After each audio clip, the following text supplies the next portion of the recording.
मी माहिती घेत असतो केडगाव पाणी योजनेचं काय झालं. म्हणतात की तिसऱ्या चौथ्या दिवशी पाणी येतं. म्हणलं काय येतं. काय जण म्हणतात पाचव्या दिवशी पाणी येतं. म्हणलं काय येतं. आपण जी पाणी योजना तयार केली ती की रोजच्या रोज 6 ते 7 या वेळेमध्ये एक टाइम एका वेळेस 7 वॉलच्या माध्यमातून केडगावला पाणी पुरवठा करता यावं या हिशोबाने 30 वर्षाचं नियोजन केलं.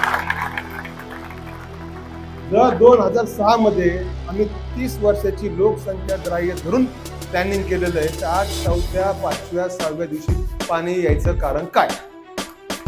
कारण काय मी असं समजेल संदीप चुकला त्याला काम जमलं नाही माझी मी तर असं समजेल ना पाईप पुढे कमी टाकले काय.